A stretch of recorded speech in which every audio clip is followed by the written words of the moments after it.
সরকারি প্রাথমিক বিদ্যালয়ের ভবন দখলে নিয়ে সেখানে স্ত্রী সন্তানসহ বসবাস করছেন মাদারীপুরের কালকিনির শহীদুল ইসলাম সর্দার। গরু, ছাগল, হাঁস মুরগিও লালন পালন করছেন সেখানে। হাঁস মুরগির জন্য খোপ খোপ ঘর বানিয়েছেন তিনি। শোনা যায় মুরগির ডাক এবং হাঁসের প্যাক প্যাক শব্দ। এর মধ্যেই চলে কোমলমতি শিক্ষার্থীদের পাঠদান। ক্ষমতার দাপট দেখিয়ে আইন কানুনের তোয়াক্কা না করে চর দৌলত খান সরকারি প্রাথমিক বিদ্যালয় ভবনের নিচতলার 5টি কক্ষ দখল করে 15 বছর ধরে বসবাস করছেন তিনি। শহীদুল ইসলামের বাড়ি উপজেলার চর দৌলত খান ইউনিয়নের নতুন চর দৌলত খান গ্রামে। তার বাবা নেসার আলী সর্দার সহায় সম্পত্তি থাকা সত্ত্বেও শুধু প্রভাব খাটিয়ে স্কুলের মধ্যে গড়ে তুলেছেন নিজের সংসার। স্কুল ভবনের গা ঘেঁষে শহীদুল ইসলাম গোসলখানা বানিয়েছেন। বাড়ির উঠানের মতোই দড়ি টানিয়ে কাপড় শুকাতে দেখা যায় সেখানে। স্কুলের দোতলায় ওঠার সিঁড়ির মুখের কাছে পানির ড্রাম বসিয়েছেন। স্কুল ভবনের নিচতলায় লাকড়ি, খড়ি ও বিভিন্ন জিনিসপত্রের বস্তা রাখা হয়েছে। সিঁড়ির নিচে বসিয়েছেন টয়লেট, যেখান থেকে সারাক্ষণ দুর্গন্ধ ছড়াতে থাকে। পুরো পরিবেশটা নোংরা ও স্যাঁতস্যাঁতে করে রেখেছেন শহীদুল ইসলাম।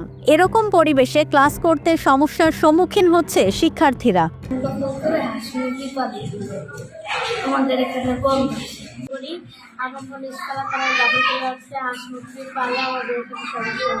শিক্ষকরা বলছেন বিদ্যালয়ের 5টি কক্ষ দখল করায় শিক্ষার পরিবেশ নষ্ট হচ্ছে। আমাদের স্কুলের দোতলা শহীদুল সর্দার স্থানীয় এক বাসিন্দা, তিনি ভোগ্য করে আছেন। এখানে তিনি গরু, ছাগল থেকে শুরু করে সকল জিনিসই আছে। এই কারণে আমাদের স্কুলের পরিবেশ নষ্ট হচ্ছে। শিক্ষার্থীরা তাদের শিশুবান্ধব বিদ্যালয় পাচ্ছে না, খেলার মাঠ পাচ্ছে না, যার কারণে আমাদের পাঠদান এবং শিক্ষার্থীদের পাঠ গ্রহণের বাধাগ্রস্ত হচ্ছে।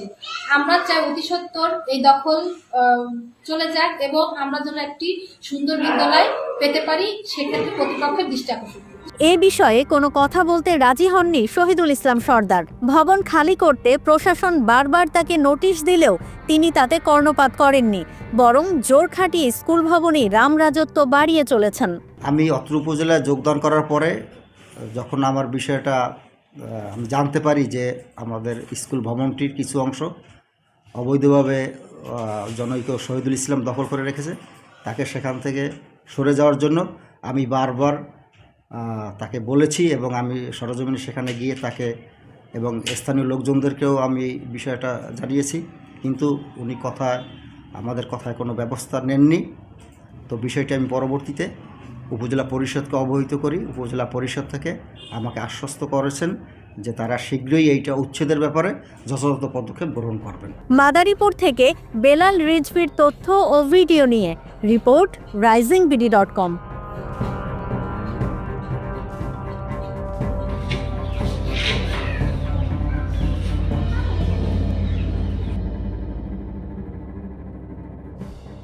কেউ না বুঝলেও আমরা আপনার প্রয়োজন বুঝি, আর তাই তো অত্যাধুনিক ফিচার সম্বলিত বিভিন্ন সাইজ আর কালারের 250টিরও বেশি ডিজাইন অপশন নিয়ে ওয়ালটন স্মার্ট ফ্রিজ বোঝে আপনার প্রয়োজন।